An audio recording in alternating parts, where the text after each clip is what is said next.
think of the scariest villains in animated films, our minds often go to the obviously wicked. The Scars, the Maleficents, the Jafars. But sometimes the most dangerous villains are the ones who smile the brightest, charm the easiest, and inspire the most admiration. In Pixar's Coco, Ernesto de la Cruz is exactly that type of villain. On the surface, he's a legend, a musical genius, a hero. But beneath the charisma lies a shocking truth that completely reframes everything we thought we knew.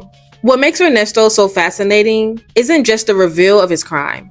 It's how brilliant Pixar designed him to be hiding in plain sight all along. From narrative misdirection to subtle visual cues and performance choices, Coco crafts a villain whose deception works on both the characters and the audience. And when the mask finally falls off, it doesn't just hit, it devastates. In this video, I'll be explaining how Ernesto de la Cruz functions as a perfectly executed surprise villain. I'll break down how this film sets him up as a hero, how he manipulates the audience's perspective, and how upon rewatch, the clues to his true nature were always right in front of us.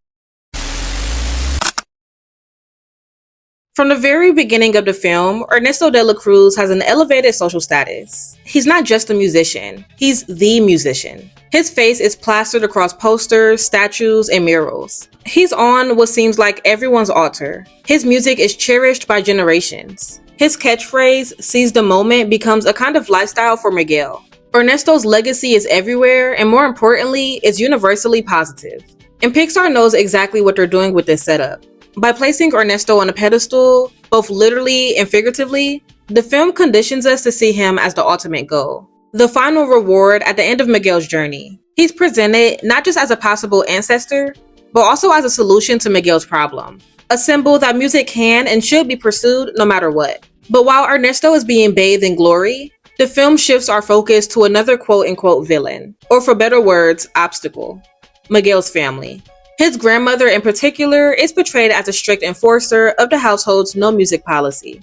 Her aggressive attempts to crush Miguel's passion are so intense that she becomes the primary source of conflict in our minds. It's a classic bait and switch. While we're busy rooting for Miguel to escape his oppressive family and embrace music, we completely miss the warning signs about the man he's running towards. And when Miguel finally meets Ernesto in the land of the dead, the illusion is complete. Ernesto is dazzling. He performs and praises Miguel. He exudes warmth and confidence. And everything about his entrance is theatrical and amazing, right down to his white suit.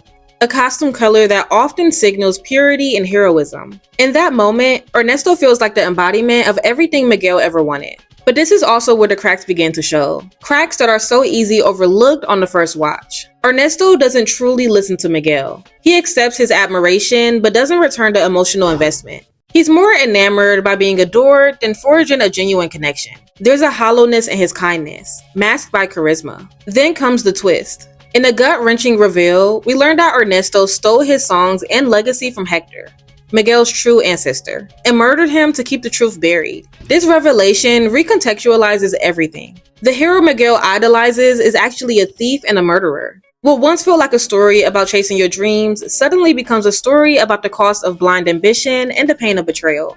The twist is more than just a plot. It's emotional. It's deep and heartbreaking. Miguel's identity, his dreams, even his sense of purpose were all tied to Ernesto.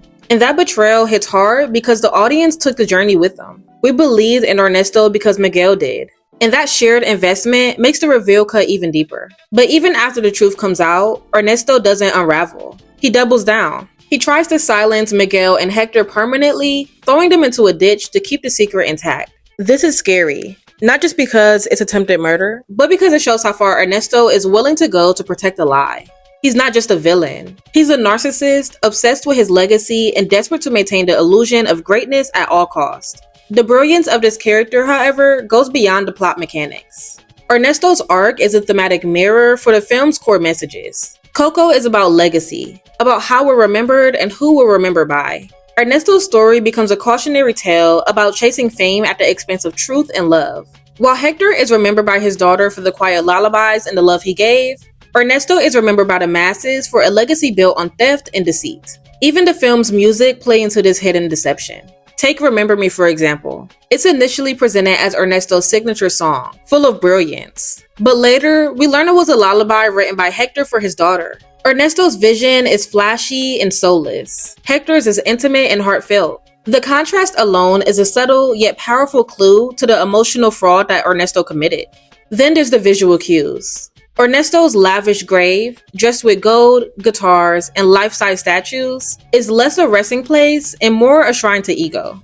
On the first watch, it seems like a tribute to success, but on the second, it screams insecurity and obsession. Even the way people speak about him, detached, rehearsed, impersonal, suggests that he's more of a brand than a man. One of the earliest red flags, in fact, comes from the details around his death. Miguel casually mentions that Ernesto died in a freak accident crushed by a bell. At that time, it sounds quirky, but pair that with Hector's mysterious death while returning home and you start to see a pattern. It's subtle, but it's there. The final layer of Ernesto's deception lies in how he handles the truth. When Hector confronts him with their shared past, Ernesto doesn't deny it with sorrow or remorse. He panics and deflects. He uses charm to distract. His mask only breaks when his control is threatened. And that's when we see who he really is and how monstrous he's always been beneath all of that glamour. Ernesto de la Cruz is more than just a twist villain. He's a carefully constructed illusion, a character who weaponizes charm, legacy, and public perception to hide something rotten beneath. Pixar didn't just surprise us with his villainy. They prepared us in the most subtlest of ways. They planted seeds throughout dialogue, design, and emotional misdirection, then let those seeds grow quietly until they bloomed into betrayal. And that's what makes his reveal so powerful. We weren't just watching a lie, we were believing it. We were tricked by his image just like Miguel was. And when the truth came out, we felt that betrayal just as deeply. But in the end, Coco didn't leave us in despair. It reminds us that legacy isn't about how many people remember your name. It's about who remembers you and why. Hector's music, though nearly forgotten, was written from love. Ernesto's, though world famous, was stolen from someone who truly cared. And that difference, though invisible at first, makes all the difference in the world. Ernesto de la Cruz is a villain we never saw coming.